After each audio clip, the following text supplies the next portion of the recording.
नमस्कार. आजच्या या विश्लेषणात आपण एका अतिशय महत्त्वाच्या आणि तितक्याच गुंतागुंतीच्या विषयावर बोलणार आहोत. बघा, कायदे आणि नियम कागदावर तर खूप भक्कम वाटतात, होय ना? पण जेव्हा ते प्रत्यक्षात उतरवण्याची वेळ येते, तेव्हा प्रशासकीय लाल फितीचा कारभार कसा आडवा येतो हे आपण आज उलगडून बघणार आहोत. वरवर पाहता हा विषय एखाद्या कोरड्या कायदेशीर प्रक्रियेसारखा वाटू शकतो, पण विश्वास ठेवा, याचा थेट संबंध आपल्या रोजच्या जगण्याशी आणि न्याय मिळवण्याच्या हक्काशी जोडलेला आहे. आता विचार करा, एखादा साधा अर्ज आपण दाखल करतो आणि त्याची दखल घेण्यासाठी प्रशासनाकडून काही महिने नव्हे तर चक्क अनेक वर्षे लावली जातात. तेव्हा नक्की काय होतं? प्रशासकीय विलंबामुळे केवळ वेळेचाच अपव्यय होत नाही, तर सामान्य माणसाचा व्यवस्थेवरचा विश्वासच उडू लागतो. आजच्या या विश्लेषणात आपण याच प्रशासकीय दिरंगाईचं वास्तव बघणार आहोत आणि त्याविरुद्ध उभे राहण्यासाठी कायद्याने आपल्याला कोणते अधिकार दिले आहेत हे अगदी सोप्या भाषेत समजून घेणार आहोत. चला तर मग आजच्या या विश्लेषणाचे टप्पे बघून घेऊया. माहिती अधिकारातील प्रशासकीय अडथळे, अनिता वानखडे प्रकरण, दफ्तर दिरंगाई कायदा 2005, प्रशासकीय मनमानी, न्यायाला झालेला विलंब आणि शेवटी नागरिकांचे अधिकार. भाग 1. माहिती अधिकारातील प्रशासकीय अडथळे. आता हे बघा, माहिती अधिकार अर्थात RTI हा पारदर्शकता आणण्यासाठी बनवलेला एक अतिशय प्रभावी कायदा आहे. पण जेव्हा खरोखरच माहिती मागितली जाते, तेव्हा प्रशासकीय यंत्रणेकडून कसे अडथळे येतात हे चक्रावून टाकणारा आहे. प्रशासकीय उदासीनता ही फक्त कागदावरची गोष्ट नाहीये. आपले सरकार पोर्टलवरची ही काही वास्तविक उदाहरणेच बघा. रामप्पा यमगर यांची पोलिसांसंदर्भातील एक तक्रार चक्क 2018 सालापासून प्रलंबित आहे. विचार करा, 2018 पासून. तसंच गणेश उत्तमराव जाधव यांनी संजय गांधी निराधार योजनेसाठी ऑगस्ट 2023 मध्ये अर्ज केला होता, पण अजूनही त्यांच्या अर्जावर काय कारवाई झाली याचा काहीच पत्ता नाहीये. ही उदाहरणे दाखवून देतात की सामान्य माणसाला प्रशासकीय दीर्घाईचा किती मोठा फटका बसतो. भाग 2. अनिता वानखडे प्रकरण. आणि परिस्थिती किती गंभीर असू शकते हे अनिता नितीन वानखडे विरुद्ध राज्य माहिती आयोग या नुकत्याच मुंबई उच्च न्यायालयात आलेल्या प्रकरणावरून अगदी स्पष्ट दिसतं. हे मुंबई उच्च न्यायालयाचं रिट याचिका क्रमांक 99-20चं अधिकृत आदेशपत्र आहे. अनिता वानखडे यांना प्रशासनाकडून फक्त माहिती मिळवण्यासाठी थेट उच्च न्यायालयाचे दरवाजे ठोठवावे लागले. एक सामान्य नागरिक म्हणून माहिती मिळवणं हा आपला हक्क असतानाही त्यासाठी असा न्यायालयीन लढा का द्यावा लागला, याची कारणं अतिशय धक्कादायक आहेत. या प्रकरणातील घटनाक्रम बघून कोणीही थक्क होईल. 8 नोव्हेंबर 2023 रोजी राज्य माहिती आयोगाने अनिता वानखडे यांच्या बाजूने पहिला आदेश दिला. तरीही माहिती मिळाली नाही. मग 9 ऑगस्ट 2024 रोजी आयोगाने दुसरा आदेश काढून अधिकाऱ्यांना 15 दिवसांत माहिती देण्याचे स्पष्ट निर्देश दिले. पण प्रशासनाची मनमानी इतकी की 8 ऑगस्ट 2025 रोजी हे प्रकरण उच्च न्यायालयात पोहोचेपर्यंत, म्हणजे तब्बल 2 वर्षांनंतरही संबंधित अधिकाऱ्यांनी ती माहिती पुरवली नाही. आयोगाच्या आदेशांनाही थेट केराची टोपली दाखवली जाते, हेच यावरून स्पष्ट होतं. भाग 3. दफ्तर दिरंगाई कायदा 2005.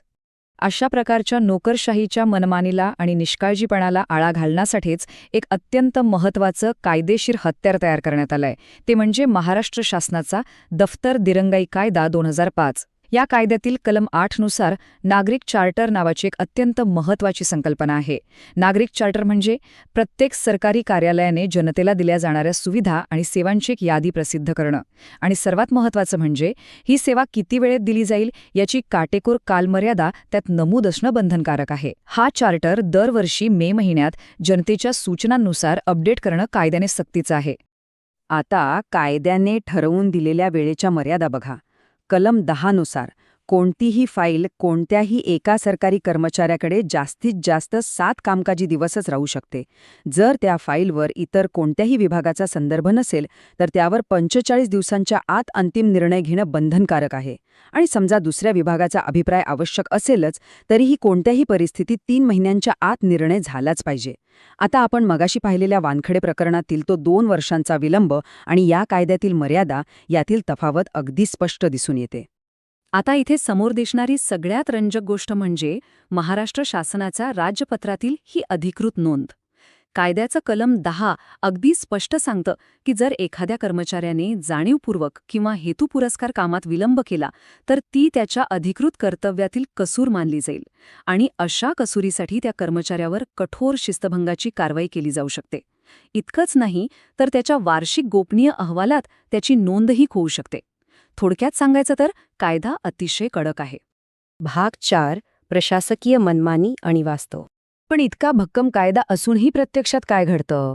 इथेच आपल्याला कायद्याची ताकद आणि प्रशासकीय व्यवस्थेची उदासीनता यातील संघर्षाचं खरं वास्तव पाहायला मिळतं. कायदा आणि वास्तवाची तुलना केली तर तफावत लगेच दिसते. कायदा सांगतो की कोणताही अर्ज किंवा तक्रार 90 दिवसांपेक्षा जास्त काळ प्रलंबित ठेवता येणार नाही. पण वास्तवात प्रशासनाकडून सतत चालढकल केली जाते आणि अगदी साध्या माहिती अधिकाराच्या पालनासाठी दाद मागताना सामान्य नागरिकांना थेट उच्च न्यायालयापर्यंत धाव घ्यावे लागते. प्रशासकीय मनमानीचे यापेक्षा मोठं उदाहरण काय असू शकतं? अर्थात या कायद्याचं विश्लेषण करताना समतोल राखणंही तितकंच गरजेचं आहे. कलम 11 नुसार यात काही अपवादही आहेत, जसे की न्यायाप्रविष्ट बाबी, लोकायुक्तांकडे असलेली प्रकरणे, निमन्यायिक प्रकरणे, तसंच केंद्र किंवा इतर राज्य शासनांशी संबंधित बाबी किंवा मुख्य धोरणात्मक निर्णय असतील तिथे कलम 10च्या वेळेच्या मर्यादा लागू होत नाहीत. परंतु हे लक्षात घेणं आवश्यक आहे की नागरिकांचे साधे अर्ज आणि माहिती अधिकाराची प्रकरणे या अपवादांमध्ये अजिबात मोडत नाहीत. भाग 5. न्यायाला झालेला विलंब, न्याय नाकारण्यासारखाच. या संपूर्ण चर्चेतून आपण एका अत्यंत महत्त्वाच्या वैचारिक आणि कायदेशीर टप्प्यावर पोहोचतो. प्रक्रियेतील हा विलंब केवळ वेळेचा प्रश्न नाहीये, तर तो न्यायाचा प्रश्न आहे. न्यायाला झालेला विलंब हा न्याय नाकारण्यासारखाच आहे. ही खरोखरच एक अतिशय गंभीर आणि विचार करायला लावणारी संकल्पना आहे.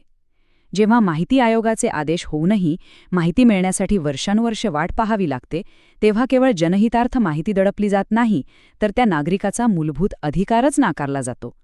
हा प्रशासकीय विलंब अप्रत्यक्षपणे नागरिकांवर अन्यायच करत असतो. मग यावर उपाय काय? इथेच सर्वात महत्त्वाचा मुद्दा येतो की अनिता वानखडे प्रकरणात उच्च न्यायालयाने काय भूमिका घेतली. न्यायालयाने अगदी स्पष्ट केलं की उच्च न्यायालय हे माहिती अधिकारातील आदेशांची अंमलबजावणी करणारी संस्था म्हणून काम करू शकत नाही. त्याऐवजी न्यायालयाने याचिकाकर्त्यांना एक प्रभावी मार्ग दाखवला.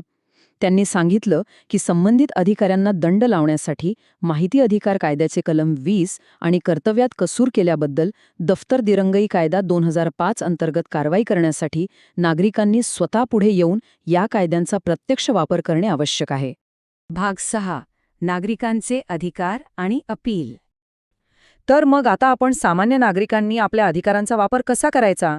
सर्वात आधी कोणताही अर्ज किंवा तक्रार दाखल केल्यानंतर कायद्याने ठरवून दिलेली 60 ते 90 दिवसांची मुदत संपेपर्यंत वाट पाहणं आवश्यक आहे. जर या मुदतीत कोणताही प्रतिसाद मिळाला नाही तर आपण शांत बसता कामा नये. थेट दफ्तर दिरंगाई कायदा 2005च्या कलम 10चं उल्लंघन झाल्याचा स्पष्ट संदर्भ देऊन एक रीतसर तक्रारीचा मसुदा तयार करणं गरजेचं आहे. आणि ही तक्रार त्या विभागाच्या संबंधित सचिव किंवा आयुक्तांकडे अधिकृतपणे दाखल करावी. हा आपला हक्क आहे आणि प्रशासनाला जाब विचारण्याचा हाच सर्वात प्रभावी मार्ग आहे. शेवटी एकच प्रश्न उरतो, काय आता आपण सगळे नागरिक या माहितीचा वापर करून प्रशासनाला जबाबदार धरू शकू? बदल तेव्हाच घडेल जेव्हा आपण आपले हक्क ओळखून कायद्याने दिलेलं हे हत्यार प्रत्यक्षात वापरू. या महत्त्वपूर्ण आणि माहितीपूर्ण विश्लेषणाबद्दल आपल्याला काय वाटतं हे आम्हाला नक्की सांगा. व्हिडिओला लाईक करा, शेअर करा आणि ग्रीन रुद्राक्ष चॅरिटेबल ट्रस्टच्या चॅनेलला सबस्क्राईब करायला विसरू नका. पुन्हा भेटूया अशाच एका सखोल विश्लेषणासह.